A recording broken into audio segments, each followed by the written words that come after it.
Queria, em primeiro lugar, dar graças a Deus por este momento, por este evento na vida do Pedro, da Graça.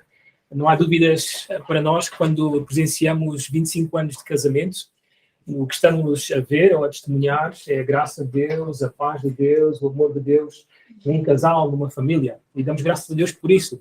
Eu estava a pensar, quando fui convidado para este momento importante desta família, sobre quantas vezes eu vi uma família na minha própria igreja chegar aos 25 anos de casamento. Eu estou na Igreja de Miratejo desde o ano 2008 e penso que desde esse ano, só uma vez celebramos os 25 anos de casados de uma família na nossa igreja. Obviamente isso mostra-nos uma situação um pouco triste dos nossos dias, então este é um momento precioso. Aliás, não só dentro da minha igreja, mas mesmo fora, acho que é a terceira vez que eu estou no momento em que celebramos 25 anos de casamento. Então este é um momento muito significativo e importante, penso eu, para todos nós, e um grande testemunho para todos nós. Ao mesmo tempo, também dar os parabéns aos dois por se entregarem a Cristo, por serem fiéis a Cristo, porque é Ele que nos sustenta no casamento até ao fim. E também a igreja, por este momento, não é? Quando descobri que era a própria igreja que queria muito fazer este momento para eles e também dar glórias a Deus por isto. Obviamente é sempre importante e significativo para um pastor que a sua igreja o cuide desta forma. Então damos graças a Deus também pelo vosso cuidado para com a família do Pedro. Gostaria de ler para vocês, penso eu, o texto-chave para este momento importante. Está em Efésios 5 e gostaria de ler a partir do versículo 15 até ao versículo 33. Efésios 5, a partir do versículo 15 até ao versículo 33. Diz assim a palavra de Deus: Portanto, vede prudentemente como andais, não como necios, assim como sábios, remindo o tempo, porque os dias são maus. Por esta razão não vos torneis insensatos, mas procurai compreender qual a vontade do Senhor.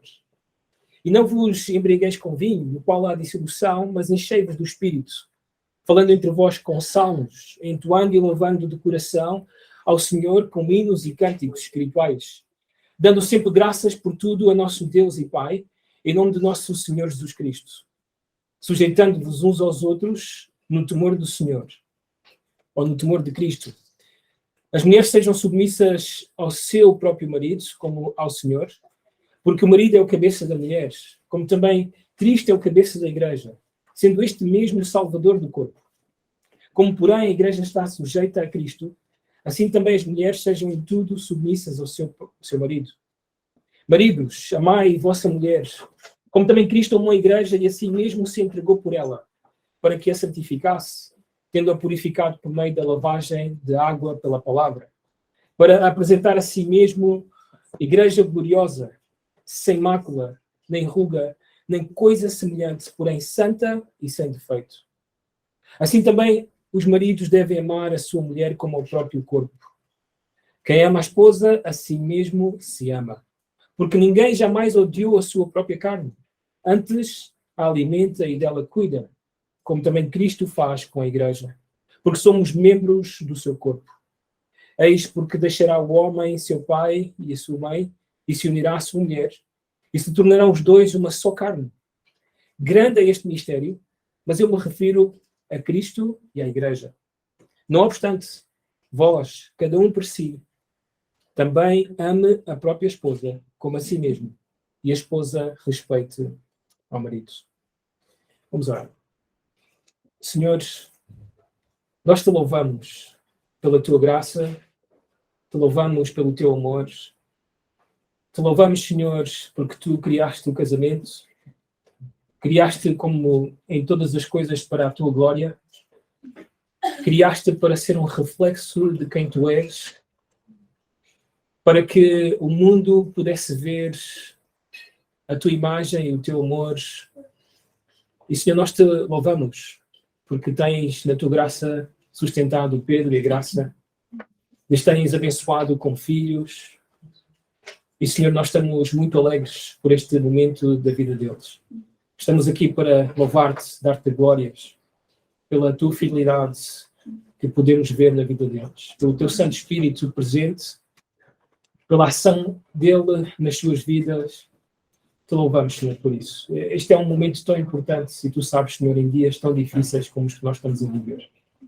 E te damos toda a glória por mais um casal que se mantém, que chega aos seus 25 anos e que está comprometido, como desde o início, a ir até que a morte nos separe.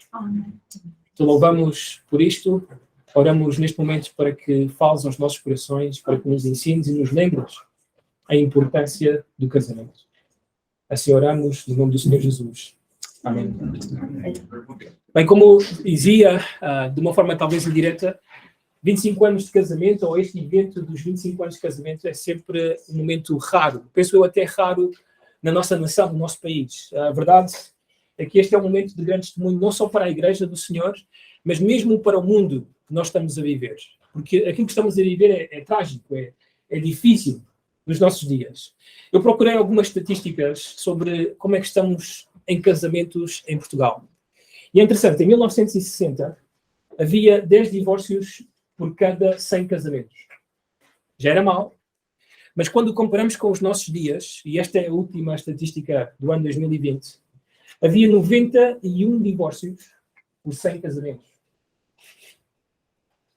E ainda estamos à espera dos resultados deste último censo feito no ano 2021. Bem, a acrescentar esta tragédia, nós estamos a assistir e vemos na televisão, vemos nas instituições do governo, esta revolução sexual. Nós vemos até mesmo igrejas a entregarem-se a este mundo, a esta revolução nova dos nossos dias. E tudo isso, eu não tenho dúvidas, deve-se à ruína do casamento. Há um filme que foi lançado, penso eu, no ano passado, muito interessante, sobre estes irmãos Kendricks, onde eles fazem uma avaliação da situação dos Estados Unidos sobre os casamentos, sobre as famílias, e eles colocaram estatísticas interessantes. Eles dizem que quase todos os casos de suicídio, de drogas, de prostituição, no meio da juventude, se deve a casamentos quebrados. E não tenho dúvidas, se houvesse estatísticas assim no nosso país, nós encontraríamos exatamente as mesmas coisas. Agora, isto não deve surpreender-nos.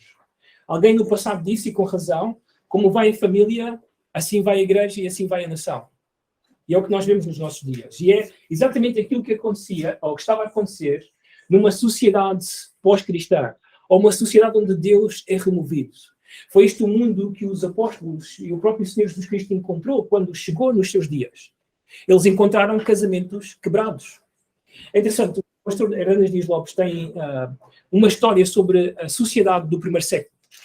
E é interessante o que ele diz acerca da cultura judaica, acerca da cultura grega e a cultura romana. Como estava o ponto de situação dos casamentos nesses dias. Por exemplo, para os judeus tinham esta oração matinal.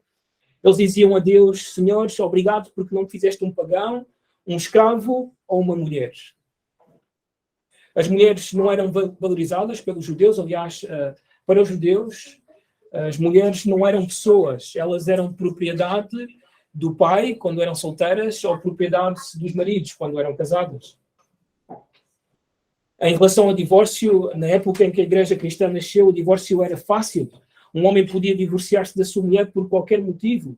Se calhar porque a mulher não pôs o sal na comida, ou porque ela saiu em público sem o véu. Estas eram razões que os homens usavam para divorciar, para deixar as suas mulheres. Então a mulher não tinha nenhum direito ao divórcio. Ela, se tivesse um marido leproso, ela não podia deixar esse marido. Se ele fosse um apóstata, ou se envolvesse em coisas imorais ou imundas, ela nunca poderia pedir o divórcio. Agora, o marido, sim, podia divorciar-se por qualquer motivo. E era assim esta a realidade nos dias em que os discípulos saíram a pregar o Evangelho. Quando eles entraram pelo mundo grego, foi isto que eles encontraram. A situação era muito pior. A prostituição era mesmo essencial, era base para a sociedade grega. Demóstenes, por exemplo, diz: temos prostitutas para o prazer, concubinas para o sexo diário e esposas com o propósito de ter filhos legítimos. Xenofonte dizia: a finalidade das mulheres é ver pouco, ouvir pouco e perguntar o mínimo possível. Os homens gregos esperavam que a mulher cuidasse da casa e dos filhos, enquanto eles procuravam prazer fora do casamento. Na Grécia, não havia processo para divórcio. Era simplesmente algo para capricho. Então, na Grécia, o lar e a vida familiar estavam próximos da extinção e a fidelidade conjugal era absolutamente inexistente. Na cultura romana, quando chegamos ali, a vida familiar em Roma estava a entrar em colapso. Por exemplo, Seneca, este famoso filósofo, disse: as mulheres se casavam para divorciar e se divorciavam para casar. Há um poeta romano muito conhecido, Marcial, ele fala acerca de uma mulher que teve 10 maridos. Juvenal fala de uma que teve 8 maridos em 5 anos. E Jerónimo afirma que em Roma vivia uma mulher casada com o seu 23º marido. Então, a fidelidade conjugal em Roma estava em bancarrota. E é nesta realidade que o apóstolo Paulo escreve a carta aos Efésios, para mostrar à igreja como a igreja tem que ser diferente quando se trata do casamento que Deus instituiu. Mas o que nós estamos a assistir é simplesmente uma repetição da história. Este foi o mundo que eles encontraram, este é o mundo em que nós estamos a viver. Cada vez as pessoas estão mais rebeldes contra Deus e isto se reflete nos casamentos, na família. Então só resta a igreja. Realmente a igreja é a única instituição no mundo que pode continuar a dizer o que é o casamento. O valor do casamento está nas mãos da igreja. Isto é extremamente importante. O mundo só pode ver o que é um verdadeiro casamento se a igreja o revelar. Não podem recebê-lo dos governos, os governos não podem dizer-nos o que é o casamento, ou o valor do casamento. Aliás, o governo português, na lei portuguesa, disse o seguinte acerca do casamento: os cônjuges estão vinculados pelos deveres de respeito, fidelidade, coabitação, cooperação e assistência de forma recíproca. Não há deveres específicos do marido ou da mulher.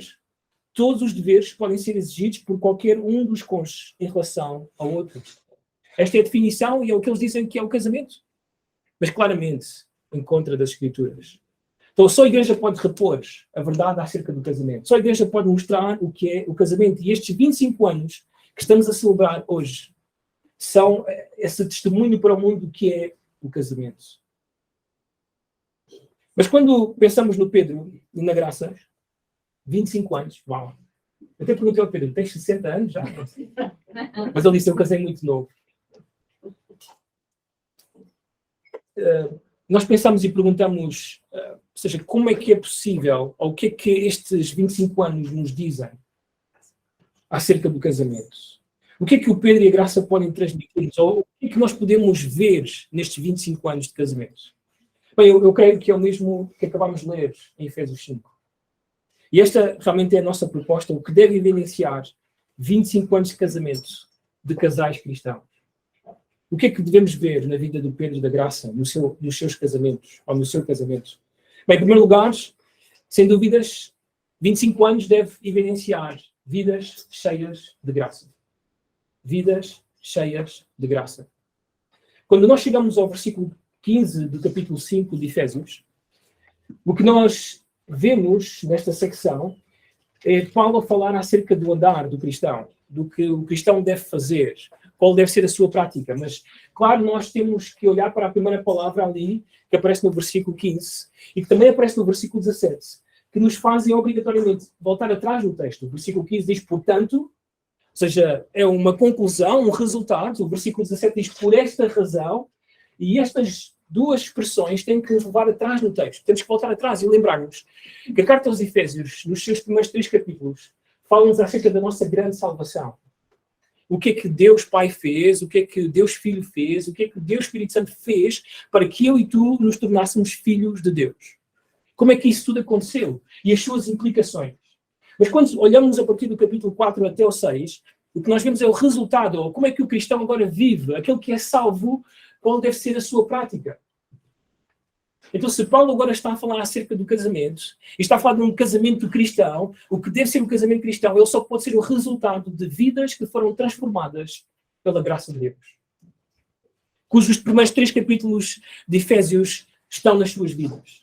Eles foram eleitos, eles receberam a graça de Deus, foram chamados para a salvação, foram selados pelo Espírito Santo, foram redimidos, perdoados dos seus pecados, e isso nos fala no casamento deles.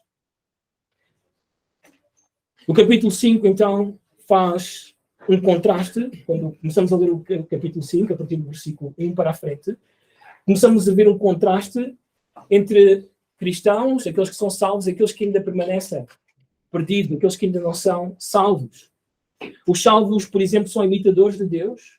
Os salvos andam em amores, andam em pureza, andam separados de tudo aquilo que caracteriza os filhos da desobediência, andam na luz porque são filhos da luz. E neste momento, depois de dizer que os filhos, os salvos são todas estas coisas, Paulo entra para falar-nos acerca do casamento cristão, da família cristã e do trabalhador cristão.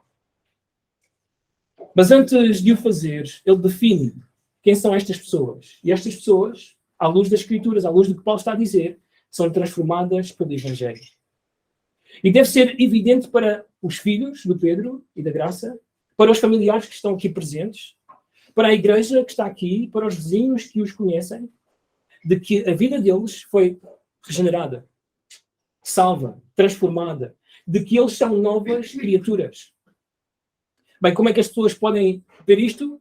Claramente porque vem uma esposa submissa, claramente porque vem um marido que ama como Cristo ama, e só pela graça de Deus é que pecadores salvos pelo Senhor podem ser submissos e podem amar como Cristo ama. Porquê? Porque eles receberam o amor de Deus que foi derramado nos seus corações, porque agora são submissos ao Rei, ao nosso Deus, ao Senhor Jesus Cristo, e todas estas coisas são produto ou efeito ou resultado da graça de Deus. Esta graça que foi dada por Deus, ela continua a fluir, ela continua presente na vida de todos os filhos de Deus. E por isso podemos continuar a demonstrar amor, misericórdia, compaixão, perdão, porque temos constantemente a graça de Deus nas nossas vidas. Por exemplo, Matthew Henry, ao meditar sobre a graça de Deus, ele disse que a graça de Deus na alma é o céu na alma.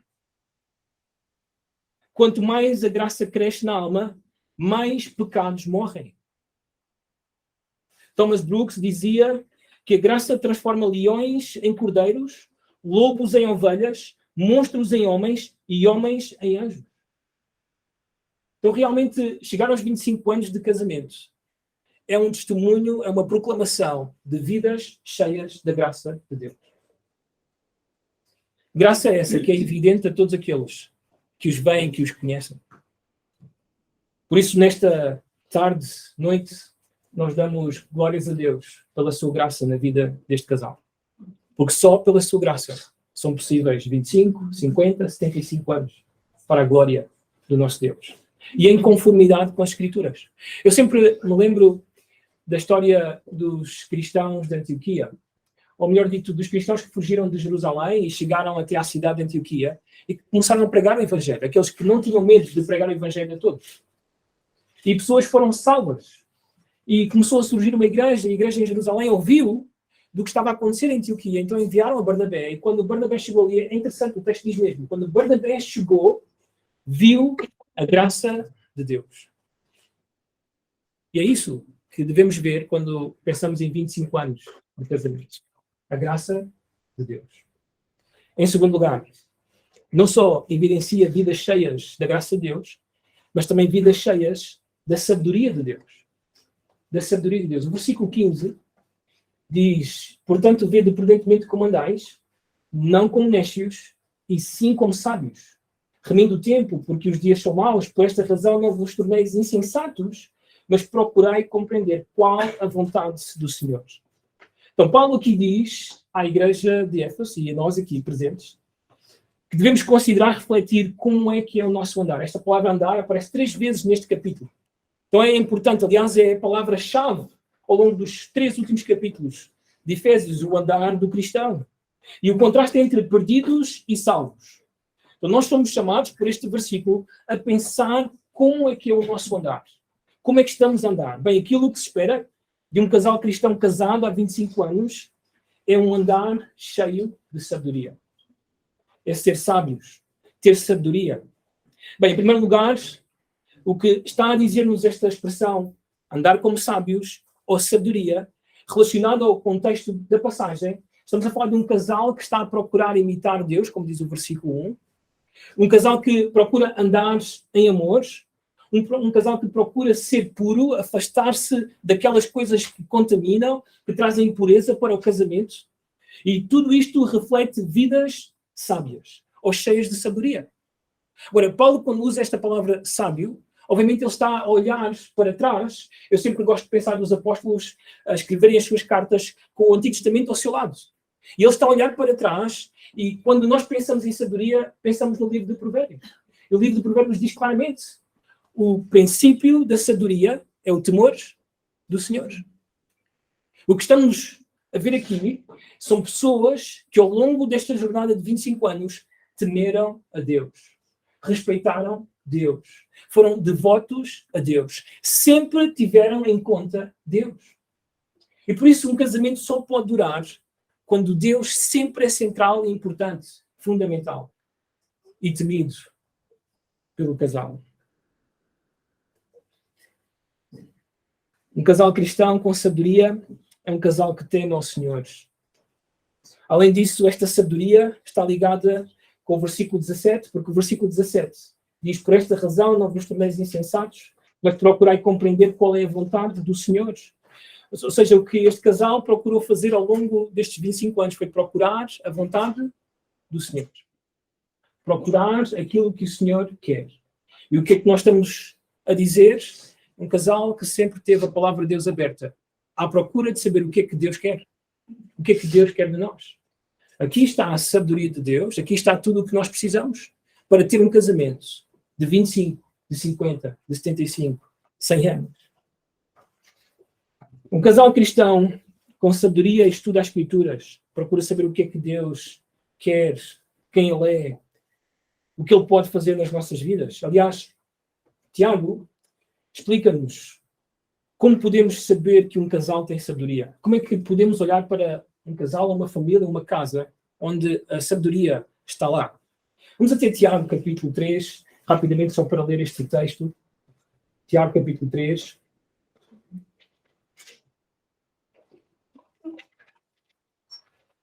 Diz assim a palavra de Deus, a partir do versículo 13. Tiago 3, versículo 13.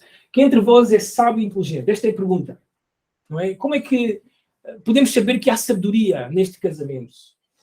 Então, mostrem mansidão de sabedoria, mediante condigno proceder, as suas obras. Se, pelo contrário, tendes em vosso coração inveja amargurada e sentimento faccioso, nem vos glorieis disso, nem mentais contra a verdade. Esta não é sabedoria que desce lá do alto, antes é terrena, animal e até mesmo demoníaca. Pois onde há inveja e sentimento faccioso, aí há confusão e toda a espécie de coisas ruins. A sabedoria, porém, lá do alto, é primeiramente pura, depois pacífica, indulgente, tratável, plena de misericórdia e de bons frutos, imparcial e sem fingimento. Ora, é em paz que se semeia o fruto da justiça, para os que promovem a paz. Talvez a melhor forma de explicar o que Tiago está a dizer aqui, e também aquilo que Paulo estava a dizer aos Efésios, é através desta ilustração. Certa manhã, um jovem e o seu pai estavam a transportar milho quando, de repente, o pai estacionou a carroça bem ao lado do mato. Estavam a ir pela estrada e estacionaram a carroça bem ao lado do mato, porque do outro lado, ou mais à frente, vinha uma outra carroça na nossa direção. E a rua de terra era extremamente estreita para que duas carroças pudessem passar uma ao lado da outra. Agora, o que era interessante é que este jovem olhava para a frente e ele não conseguia ver a carroça ainda. Mas o pai lhe disse: a carroça que está a vir na nossa direção está vazia. Talvez um sujeito da cidade não tivesse a menor ideia de que o meu pai sabia disto, diz o jovem, mas eu sim, pois por experiência própria, já tinha aprendido que carroça vazia faz muito mais barulho do que carroça carregada. Bem, o que é que estamos a dizer com isto? Há casamentos que estão vazios da sabedoria do alto. E por isso estão cheios de barulho, confusão, amargura e divisão. Mas aquilo que se espera de um casal de 25 anos de casamento é um casamento cheio de sabedoria, onde a paz, o respeito, a mansidão, a misericórdia e o amor são uma evidência. 25 anos de casamento refletem ou trazem por evidência graça, sabedoria. Em terceiro lugar, 25 anos evidencia vidas cheias do Espírito Santo. Vidas cheias do Espírito Santo. O versículo 18 do capítulo 5 dos Efésios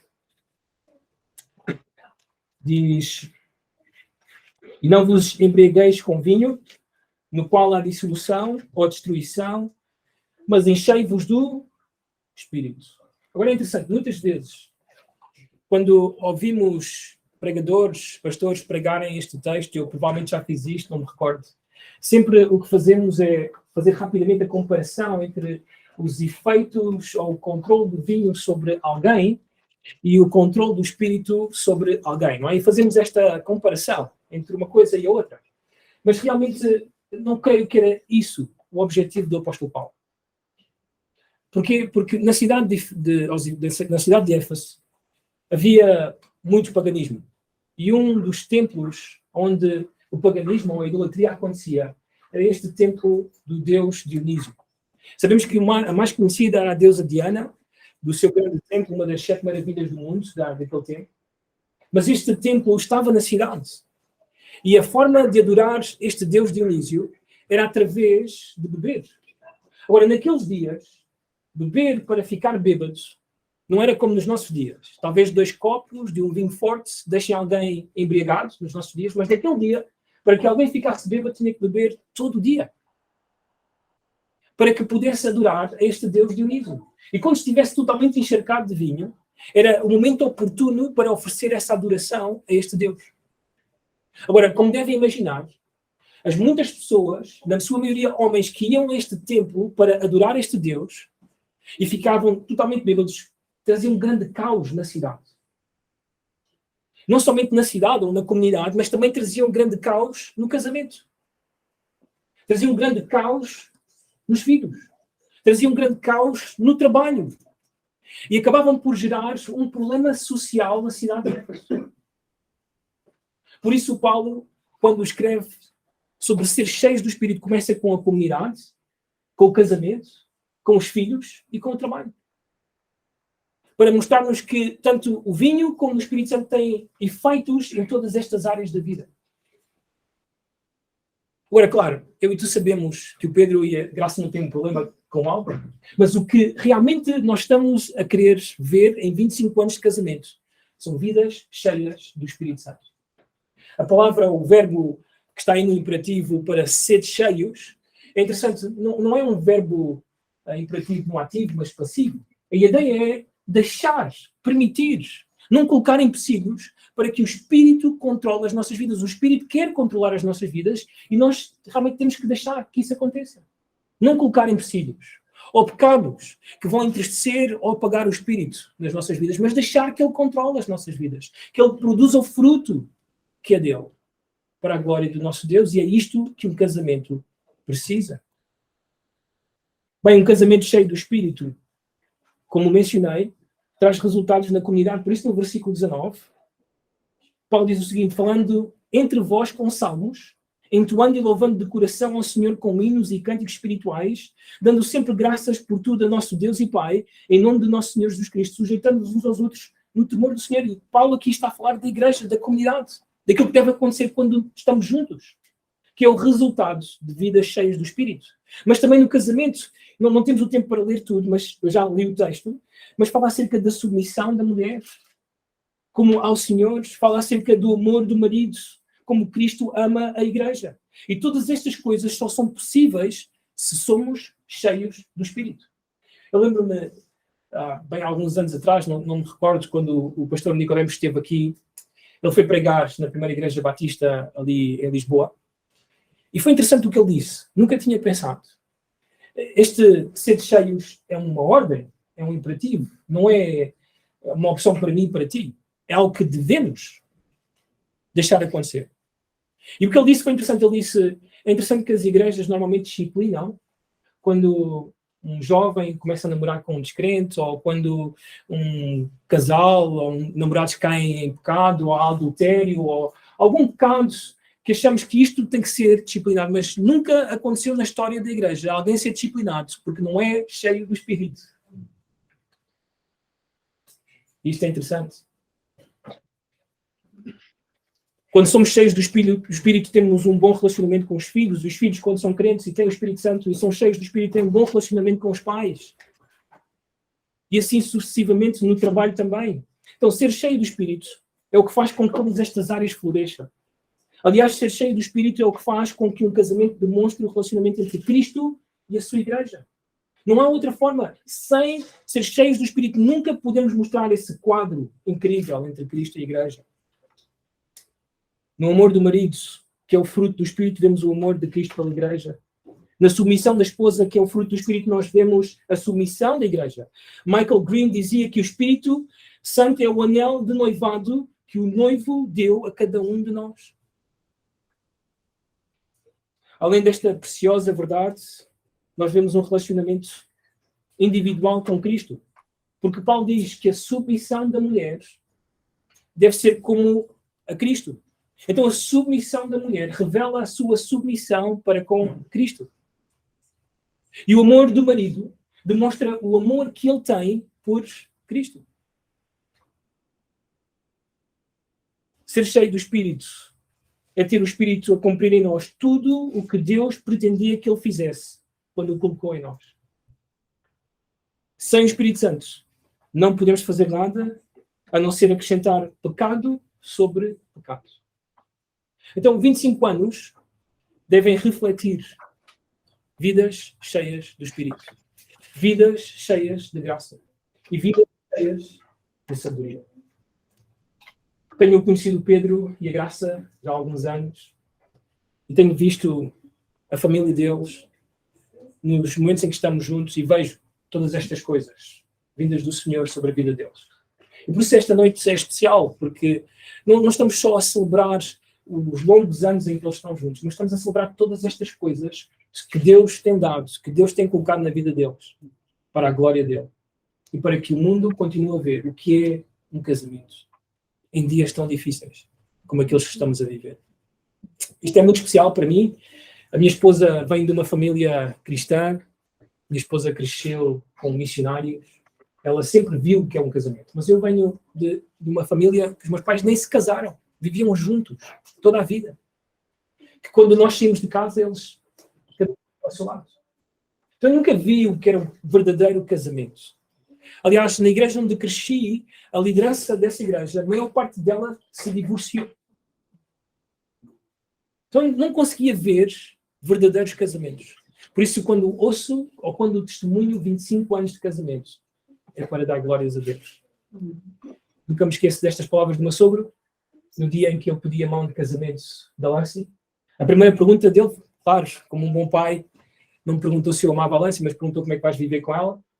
Mas a segunda pergunta, a afirmação, melhor dito, foi: na nossa família não há palavra divórcio. Não há palavra divórcio. Então o meu desejo é 25, 50. O melhor é o Senhor Jesus voltar. É mais seguro. Mas é os anos e com todas estas coisas que a palavra de Deus nos diz. Deixem-me orar para terminar. Senhor, te agradecemos pela tua palavra. Te agradecemos pela tua verdade. Te agradecemos, Senhor, pelo testemunho do Pedro, da Graça. Senhor, tu tens demonstrado nestes 25 anos a tua graça, a tua sabedoria, o teu amor, a presença do teu Santo Espírito a controlar as suas vidas. E te damos glória por isso. Oramos para que, Senhor, na tua imensa, abundante graça, tu continues a trazer todas estas coisas. E que continuemos a celebrar mais e mais anos de casamento do Pedro e da Graça. E tudo isto, em primeiro lugar, para a tua glória, para que continuemos a ver Cristo e a Igreja, para que o mundo veja que ainda o casamento como tu criaste é possível. Por isso, Senhor, ajuda-nos e ajuda-os a chegar até ao fim, fiéis a Ti. Assim oramos, no nome do Senhor Jesus. Amém.